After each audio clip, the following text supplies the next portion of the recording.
On the glittering streets of Las Vegas, ruthless gunmen overpower defenseless victims and haul away a motherlode of cash. Following a trail from exotic dance clubs to the tranquil suburbs, authorities finally put down the reckless robbers. But a daring jailbreak leads the FBI to a violent showdown with a man so desperate, he'll risk his own family to get what he wants.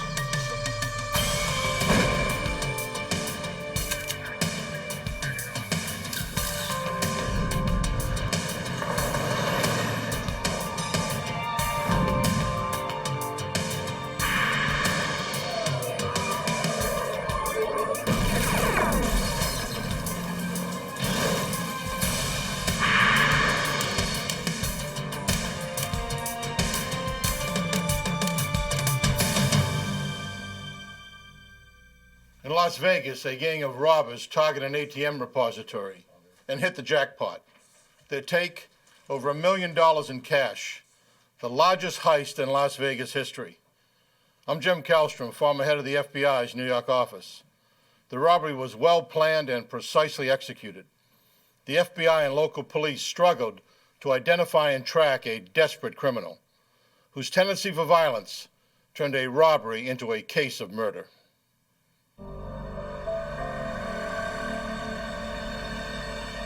Las Vegas, a gambler's paradise, where even criminals sometimes try their luck. On the night of December 21st, 1998, a Las Vegas couple and their 18-year-old sister-in-law prepare to go to work. The family owns a janitorial service that cleans commercial buildings. Suddenly, two masked gunmen rush up and force them inside their own van. For the cleaning crew, an ordinary workday has just become a night of terror. The gunmen blindfold and tie up their three captives.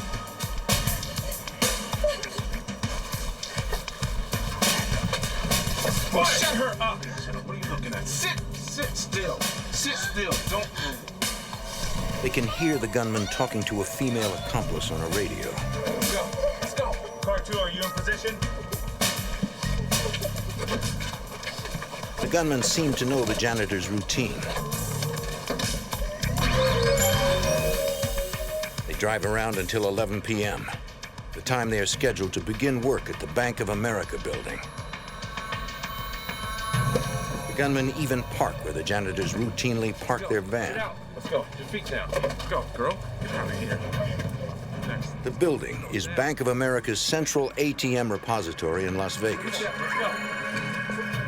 Cash from 1,200 automated teller machines, often totaling more than $1 million, is delivered there each night. The gunmen force the janitors to use their key card and access code to unlock the door. This bypasses the bank's alarm system. Get in there. Get in there. Let's take it. Get over there. Come on. Sit down. Sit right there. Sit down. Look, turn around. Turn around. The gunmen release the couple and order them to clean the building as they normally would. Turn around. Look.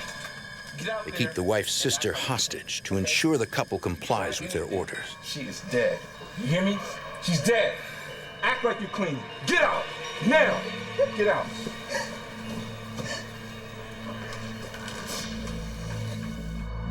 At 11:30 p.m., an armored car arrives to pick up the night's cash deposit.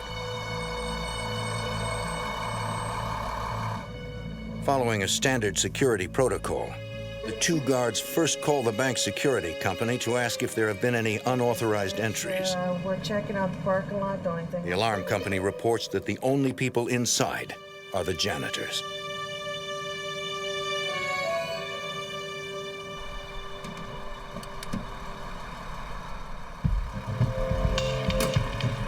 The only vehicle the guards see in the parking lot is the janitor's van.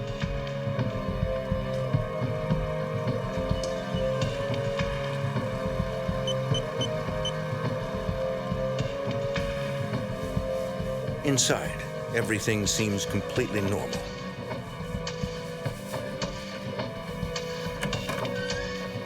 The janitors are too terrified to say anything. The life of an 18-year-old girl is at stake.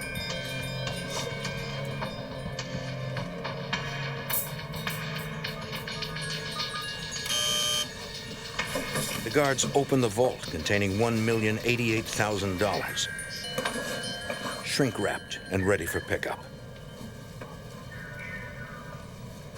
Suddenly, Get down! Get down! Get on the floor! Get your hands up! as the gunmen disarm the guards, Two grandpa, stay down. one of them accidentally discharges his weapon. Come on, The let's go. bullet ricochets off the floor and hits one guard in the chest. Come on, let's go.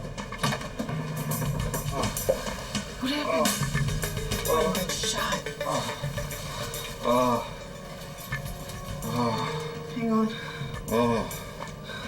One of the guards calls for an ambulance. 12. My partner's down. He's been shot. I need an ambulance. Quick, please. Please. FBI Special Agent Henry Schlumpf arrives at the scene. He heads the investigation.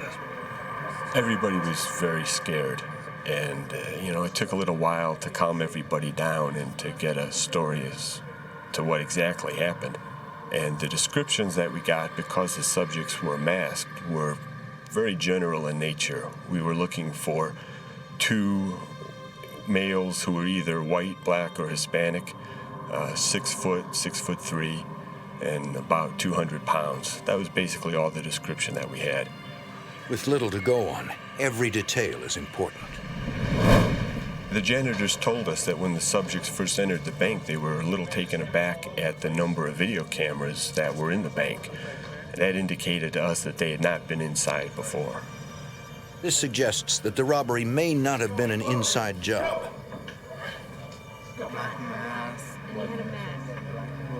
Agents interview a truck driver who witnessed the robbers leaving the depository. Turned over to here, looks like two guys just The truck driver was making a late-night delivery to a nearby store. He saw two men run out of the depository and throw some bags in the back of a white Chevy S10 pickup truck. and they just took off in that direction. Authorities begin searching for the getaway truck. I put out the announcement for all responding units to look for a white Chevy S10 pickup truck. It wasn't very long after that the vehicle was found about a quarter of a mile from the depository, just parked on a residential street. Investigators run the truck's plates. Ironically, the truck is a police maintenance vehicle that was stolen from a Las Vegas Metro Police lot 1 week earlier. Investigators begin questioning neighbors, including a woman whose home is closest to where the truck is parked. She hadn't seen anybody get out of the pickup truck, but earlier in the evening, there had been another truck parked in the same place. And she described that as a white GMC dually, which is a pickup truck with 4 wheels on the back axle. Agents believe the woman saw the robbers switch vehicles, a common MO for bank robbers. They issue an APB for the white GMC truck. Hours later, they receive the welcome news that the wounded guard has undergone surgery and will survive. The next day, the bank determines that a total of $1,088,000 has been stolen. To date, it is the largest bank robbery in Las Vegas history. Although FBI agents believe this was not an inside job, they cover all their bases by interviewing the armored car guards and all bank employees. We didn't have a lot to go on. We ended up interviewing everybody who worked at the branch and everybody who worked at the armored car company and polygraphing some of them. Although agents do not find any new information, they do rule out the employees as suspects. Thank you. The subjects who committed the robbery could have found out everything they needed to find out by following the armored truck around and following the guards around. And we surmised early on that that's probably exactly what they did. With the investigation running out of leads, executives from Bank of America and the Armored Car Company decide to offer a reward for information leading to the arrest and conviction of the robbers. Agent Schlumpf advises them on how large the reward should be. And I said $50,000, which was quite a lot for a bank robbery, but we were going to need to generate some public interest in this case. Agents ask local authorities for their cooperation. We notified the airport that we were looking for someone carrying large amounts of money. We notified all the jails to advise us if anyone tried to bail someone out with large amounts of cash. A week after the $1 million robbery, the FBI receives a call from security at Las Vegas's McCarran Airport. They had gotten a telephone response from someone asking if large amounts of currency would set off the metal detectors. And they took the number down on caller ID and gave it to us. Investigators use a reverse telephone directory to find the caller's address. Agents set up surveillance on that address, a home in the suburbs of Las Vegas. There were people going in and out of the house about every half hour. Someone would arrive and someone else would leave.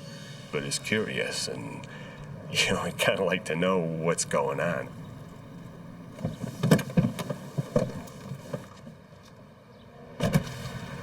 After several hours, agents decide to interview the people in the house. Hello, how are you? I'm Investigator Davis from the Las Vegas Police Department. This is Special Agent Reed. It was just a piano teacher who was giving half-hour lessons, and she was going to be going to Utah with about $3,000, and so she had called McCarran Airport to find out if that would set off the detectors. The lead is a dead end. Agents are back where they started. But later that day, a woman responding to the reward poster calls the Las Vegas Metro Police. She claims to have key information about the bank robbery. So tell me about this stripper friend of yours. Her name's Jennifer. The tipster tells agents about a dancer she knows who works at a local strip club. Oh, Fuzzy Bottom. Over on Tampa. Stripper. Her name is Jennifer Arden. Her name's Jennifer. She says Jennifer has been spending a lot of cash lately. He was able to give us a telephone number. We traced that number to a rented trailer. The FBI sets up surveillance on the trailer. Agents watch for any clue to the identity of the two gunmen or the location of the stolen $1 million. In a matter of minutes, a white GMC truck pulls into the driveway. It's the same make and model the robbers used as their getaway vehicle. Agents run the license plates. According to the Department of Motor Vehicles, the truck is registered in Las Vegas to Timothy Blackburn.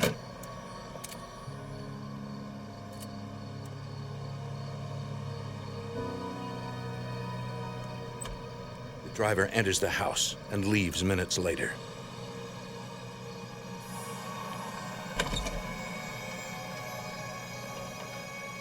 The surveillance team immediately notifies Agent Schlumpf.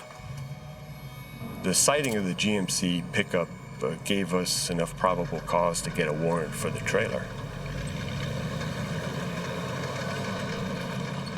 Moments later, a SWAT team surrounds the trailer. To serve the warrant, we brought a lot of people with us because we knew we were looking for armed and dangerous subjects. They had already shot one person. We knocked on the door of the trailer and nobody answered, so we kicked the door open and served the search warrant. The SWAT team finds one man in the trailer. He identifies himself as Riley Bates. He reveals that Jennifer is his girlfriend. One team of agents begins searching the trailer for evidence, while another heads to the strip club to question Jennifer. FBI, I'd like to ask you a few questions, please. About what? You've been spending an awful lot of money. The exotic dancer told us that the money was her money that she had made over the past 4 years dancing. And that she didn't know anything about a robbery or anything else. Back at the trailer, agents continue to search for clues. In the bedroom, they find a heavy-duty combination safe. It looks brand new. The trailer was filled with trash, and it was not the kind of place where you would expect anybody with any money to be living. And yet here they had this brand new safe they had bought. What's the combination? Riley claims the safe belongs to his girlfriend, and only she knows how to open it. Find out.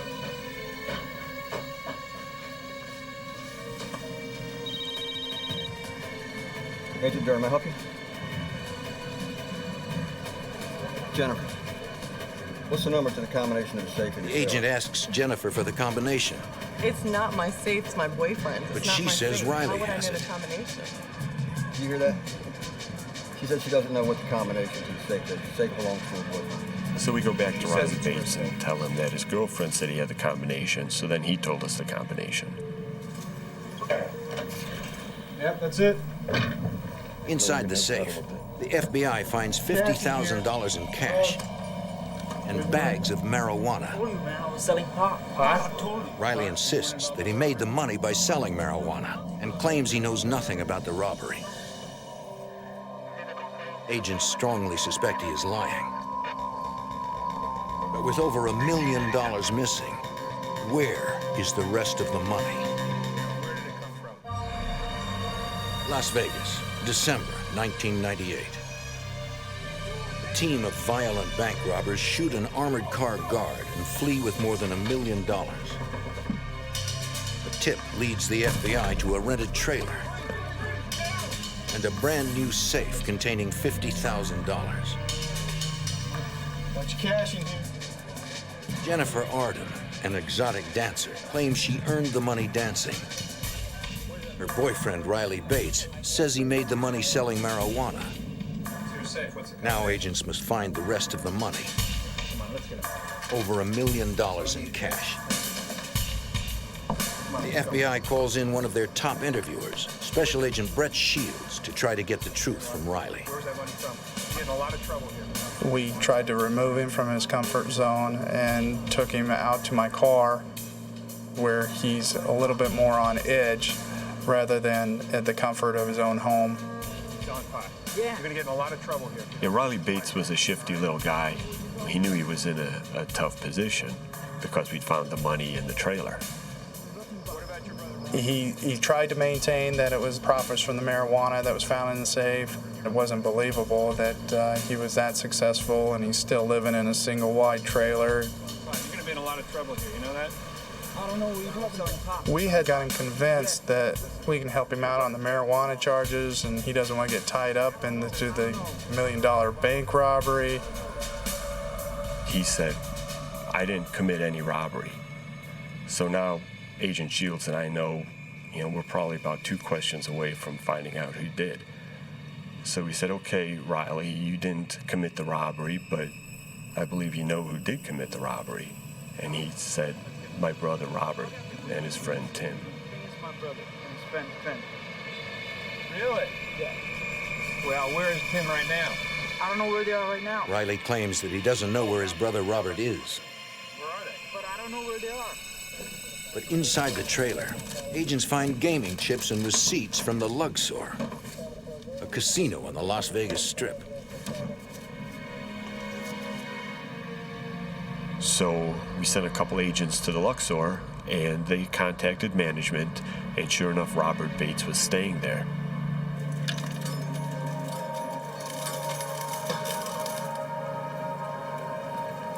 The hotel's head of security tells agents that Robert Bates has been spending heavily, paying for everything in That's cash. located where, sir? That's in the southeast town. You can see the types of items that they're purchasing. Judging from his guest portfolio at the Luxor, Robert Bates had been just partying constantly since the night of the robbery. The 2 agents stake out Bates's hotel room until he returns. He was on some kind of drugs. There's no point in trying to interview someone if they're if they're stoned on whatever he was on. Bring your hand back, Mike. Inside Bates's hotel room, agents find drugs, a gun, and $5,000 in cash. With nearly $1 million still missing, agents now concentrate on the second suspect named by Riley Bates, his brother's friend, Tim Blackburn. We set up surveillance on Timothy Blackburn's house. So we had police and FBI agents surrounding the house. They decide to approach Blackburn, but proceed cautiously. He's been investigated for armed robbery in the past and is considered highly dangerous. Tim Blackburn was about 26 years old, 6'3", 230 pounds. He was a martial arts expert, and he liked fighting, and he liked guns. He was an accomplished marksman. The FBI's criminal apprehension team moves into position. Special Agent Castle Nishimoto is a member of this elite tactical unit. My job was to watch the streets.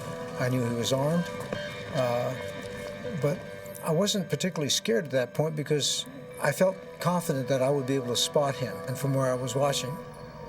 The agents were just approaching the house to make contact with the people inside when a car comes driving down the road. The SUV suddenly accelerates towards the agents. The driver loses control. And the vehicle stops, and a man jumps out and runs away. We assumed it was Blackburn who had run out of the car. He was jumping the fence, the walls in the back of the house and so forth, and trying to get away. And so from that point on, we began to search the area. The driver of the vehicle is Blackburn's sister-in-law. Authorities take her into custody. The FBI and Las Vegas police launch a house-to-house search for Blackburn.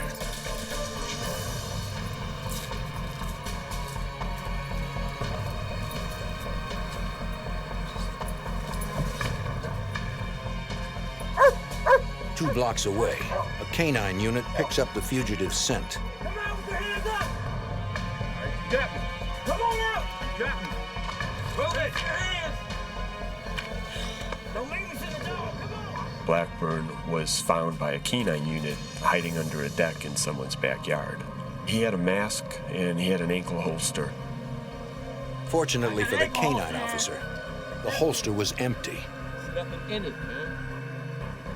Blackburn had lost his gun jumping over fences. Hands behind you. Back. Sorry, we got him. We'll take him inside for questioning. I don't have him. We're gonna find this. Investigators search the suspect's home while agents question Tim Blackburn and his wife, Sophia. Because I know that you know what's going on. I know that you know where the money is. Can you tell us where the money is now, where it's been put? They offer Blackburn a reduced sentence if he will admit to the robbery. I don't have any money. If you don't see it, it's not here.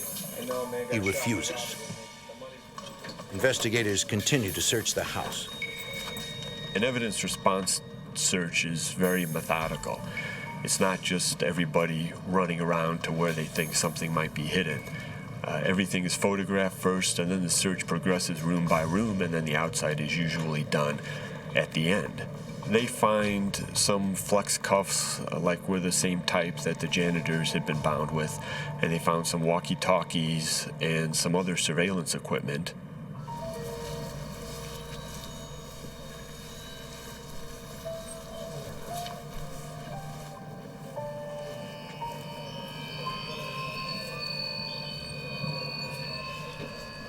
I got something here.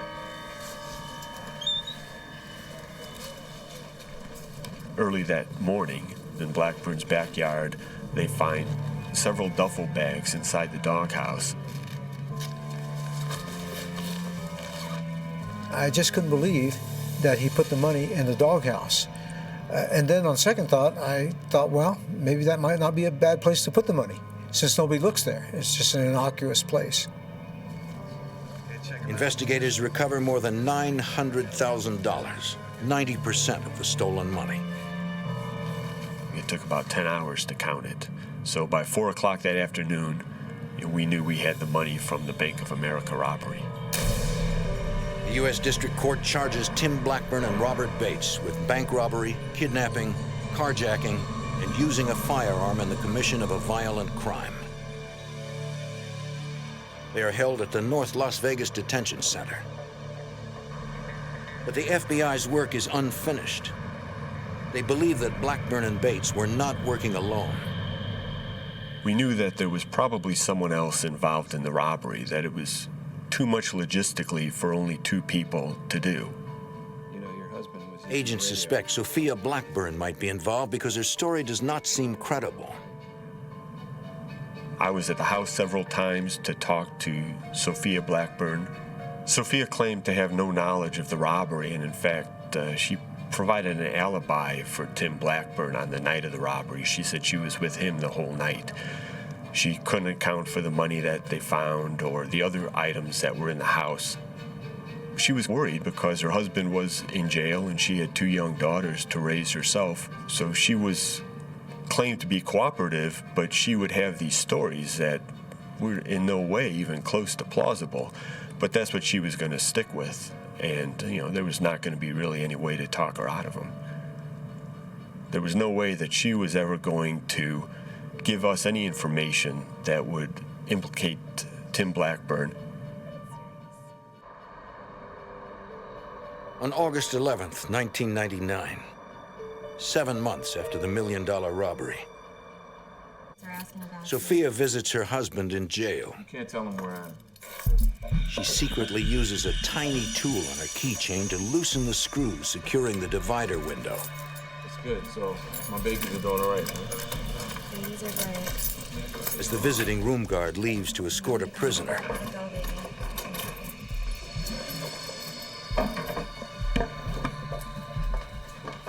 Blackburn removes the bulletproof glass.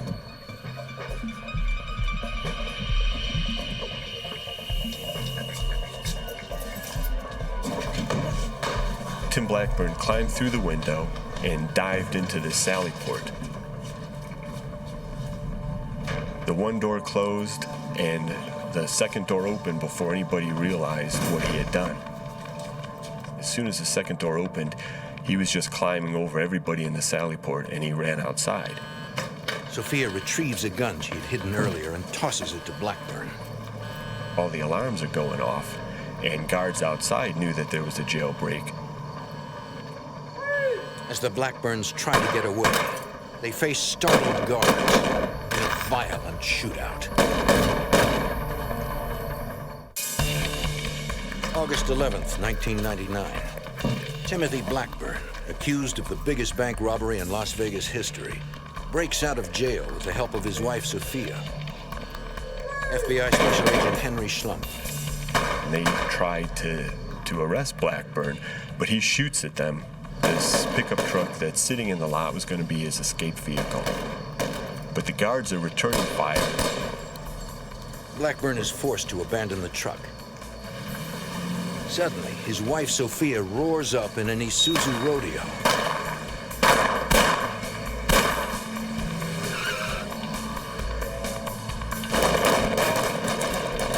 In a matter of seconds, they are out of range. It was hard to believe that Blackburn had actually escaped from the jail because although a lot of people want to escape from the jail and many attempted, very few actually get away. But it just pointed out again how unpredictable Blackburn was.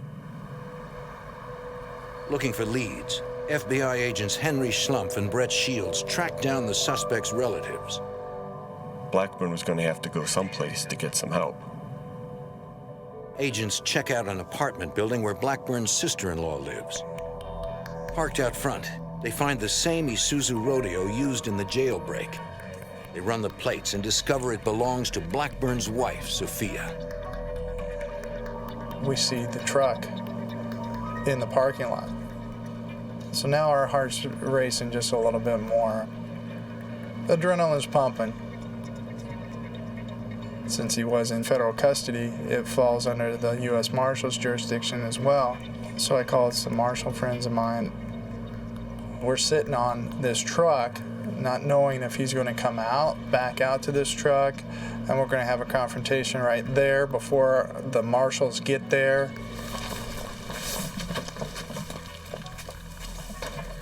After a few tense moments, U.S. Marshals arrive to help FBI agents raid the apartment. Step outside. Can we go inside, search the premises? But Blackburn isn't there. Or may have been used in the commission of a crime. Agents ask the fugitive's sister-in-law where Tim Blackburn is. She says she doesn't know. This could be extremely. They ask why Sophia's Isuzu is there and not her own car, which authorities know as a Nissan Pathfinder. She claims it's in the shop, but her story does not check out. Agents suspect Blackburn is on the run with her Pathfinder. Can you tell us where it is? No, I have no idea where it's at. For the next week, the FBI searches for Blackburn, his wife, and their 2 little girls. They come up empty. Then, 9 days after the jailbreak, a Las Vegas police helicopter spots a Nissan Pathfinder parked in the desert. A family of 4 is nearby.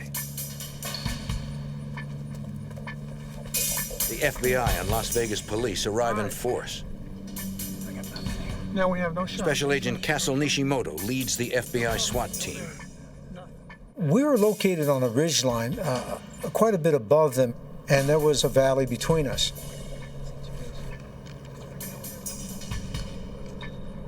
We can see some people about half a mile away, too far away to identify them.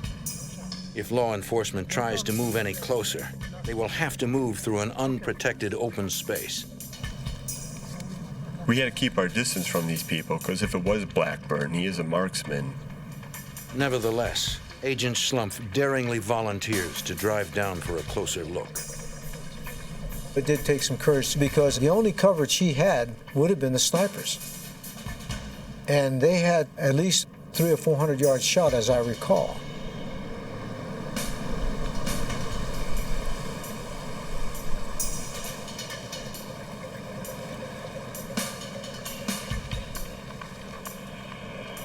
As Agent Schlumpf gets nearer, he can finally make out faces. I could recognize that it wasn't Blackburn. It wasn't anybody who we were looking for. Authorities have hit another dead end. But Agent Schlumpf also realizes that authorities cannot continue to respond on such a massive scale. There must have been 100 vehicles in this valley. All the SWAT vehicles and evidence response team vehicles and police cruisers. And I'm thinking to myself, you know, we can't be doing this every time someone says Tim Blackburn. I mean, nobody's got the resources and we're going to burn ourselves out. The next night, law enforcement pursues the dangerous fugitive with every available resource. We had about 40 agents, police, marshals, Henderson Police Department, detention center people. We got everybody together, and we divided up into teams. And what we were going to do was interview every one of Blackburn's associates, search every house, find every vehicle that he could possibly have access to.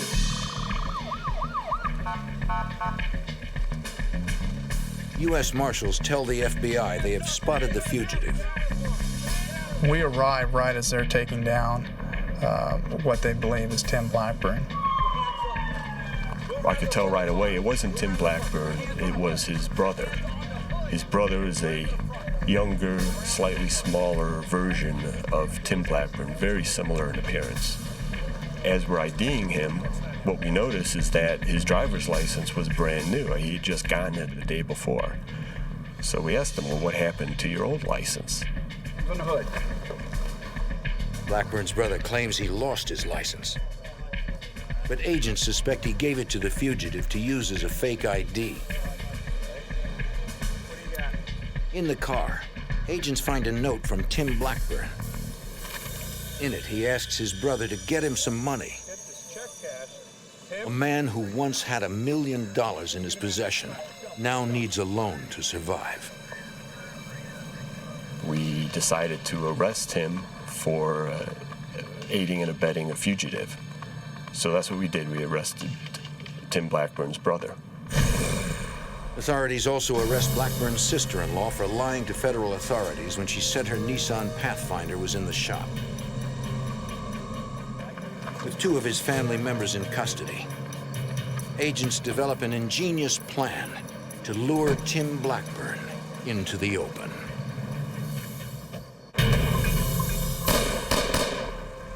In Las Vegas, a violent bank robber breaks out of jail with the help of his wife.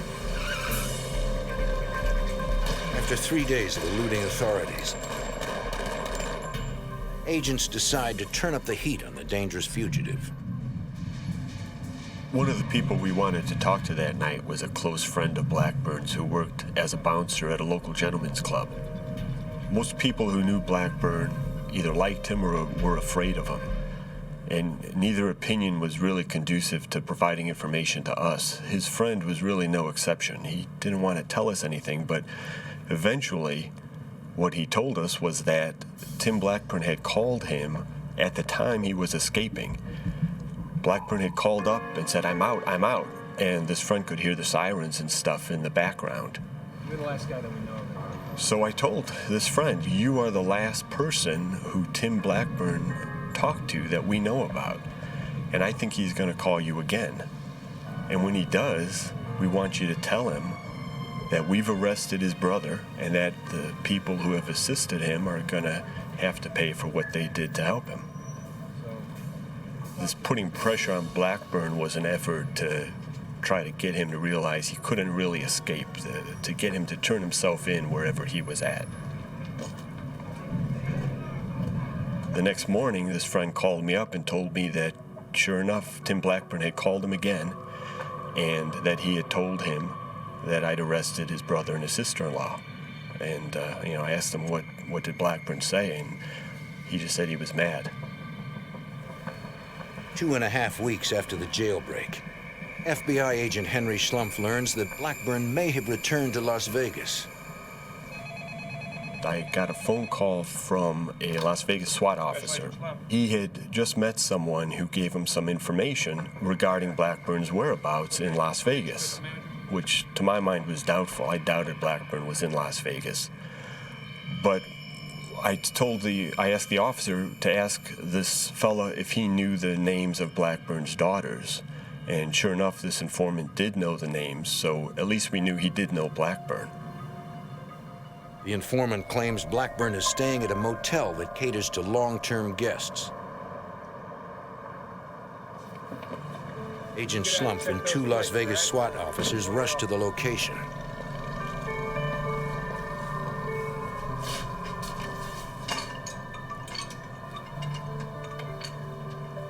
You seen these two before? The manager says he's never seen the Blackburns before and they are not registered at the motel. Okay, that's your register. I'm gonna get that. You have a key? Still, Agent Schlumpf decides to rent a room so he can surveil the facility. Okay. All right.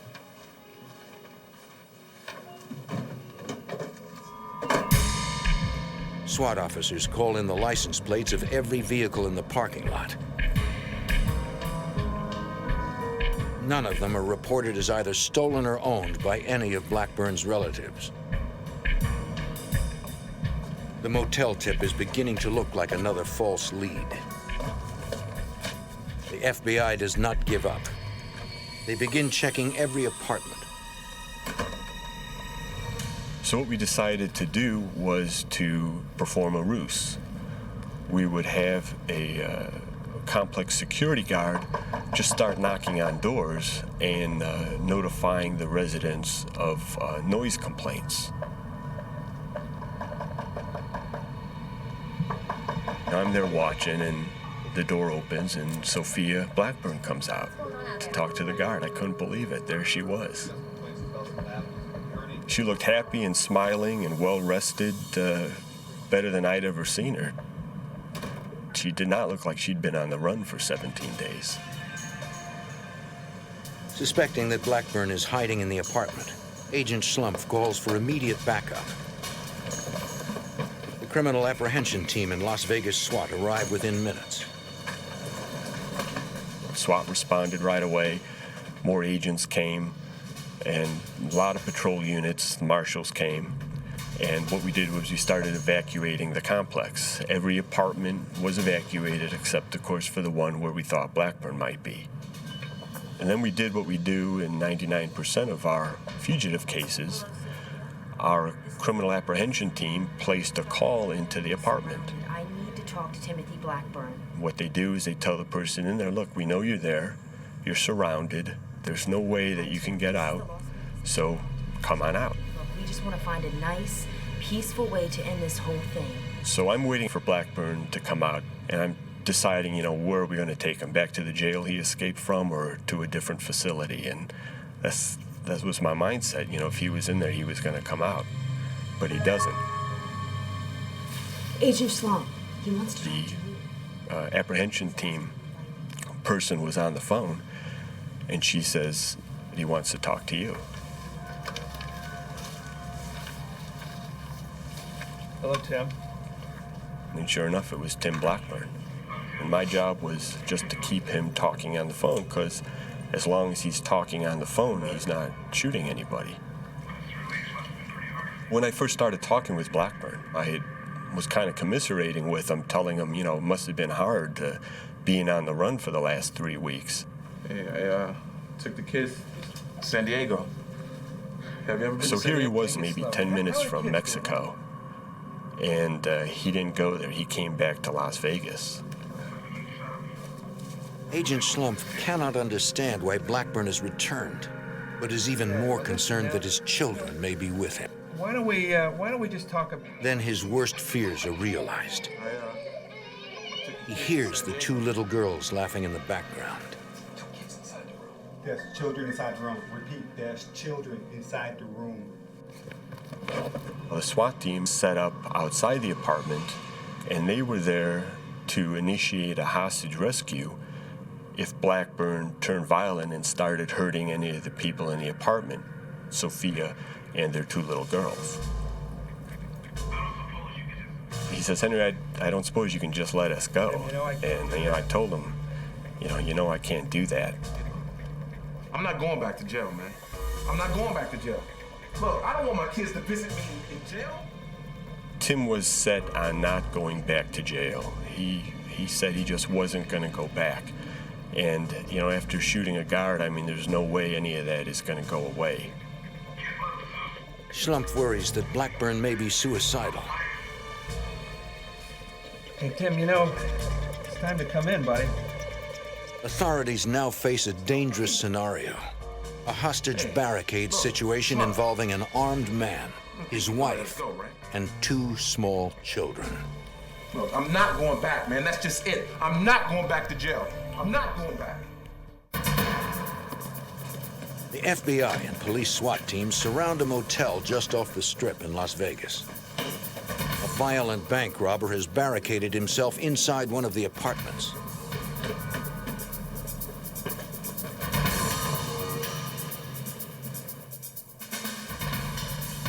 I'm not going back, man. Tim Blackburn is armed and emotional.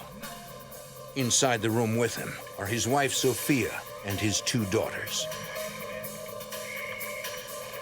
Oh, you came back. FBI agent Henry Slump tries to talk the desperate man into surrendering. Come on out. Although negotiators are present, Blackburn refuses to talk with anyone but Agent Slump, who months earlier had arrested him for bank robbery. I'm not going back to jail, man. I don't want my kids to visit me in jail. Agent Slump pleads with both Blackburn and Sophia to let the children leave the apartment.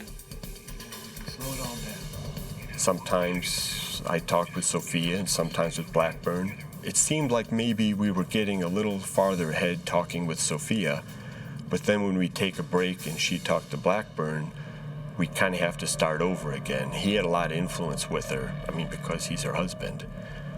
She was afraid that if she were to leave with the children, that Blackburn would kill himself. And, she certainly didn't want that to happen. We'd take breaks, and then I'd call in again. There were highs and lows. Sometimes it seemed like we were making progress. Other times, we took a couple of steps backward.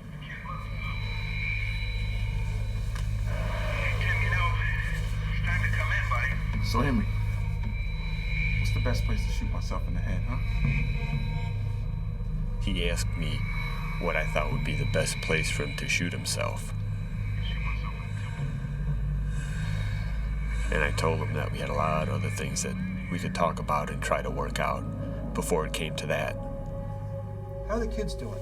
Blackburn says he put his daughters in the bathtub to protect them. For their own protection. But the SWAT commander is concerned. Confining them could also be the prelude to a murder-suicide pact.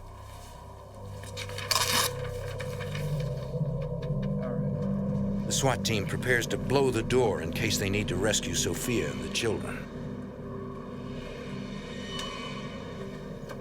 The SWAT team placed an explosive charge on the door, an entry charge, so to be able to breach the door very quickly if they needed to.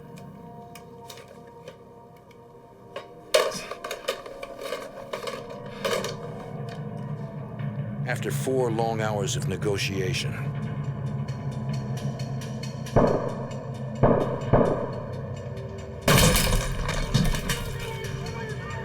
they had to go clear to the back, into the bathroom, to try and rescue the children. And in this case, seconds, fractions of seconds count. They got there just in time to see Blackburn falling down from a self-inflicted gunshot wound.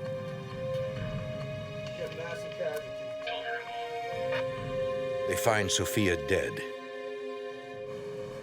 Both the children have been shot in the head and are barely alive. I saw them running very quickly to try to save the children. The SWAT team got them to the paramedics, but they died in their arms. I felt quite saddened that my fellow SWAT officers tried their best and yet wasn't able to save the children. Our mission was to save lives, and we were not able to accomplish that. It was just devastating. It was like the worst possible outcome.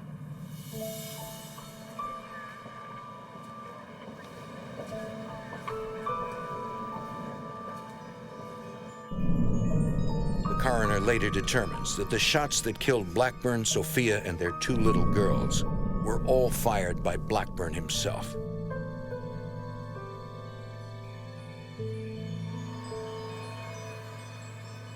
A few months later, in federal court in Las Vegas,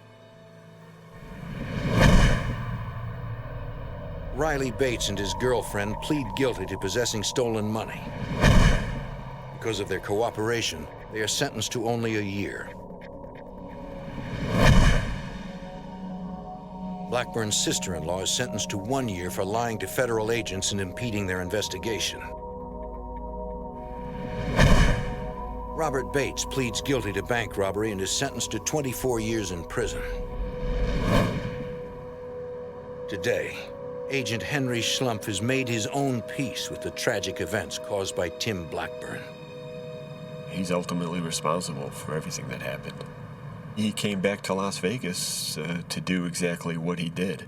He came back to die. I don't think he was gonna ever come out of that apartment or let anybody else come out of it either. Las Vegas law enforcement will never forget the deaths of 2 innocent children. For them, the Blackburn case is all about lost hope and the tragedy of a desperate agenda.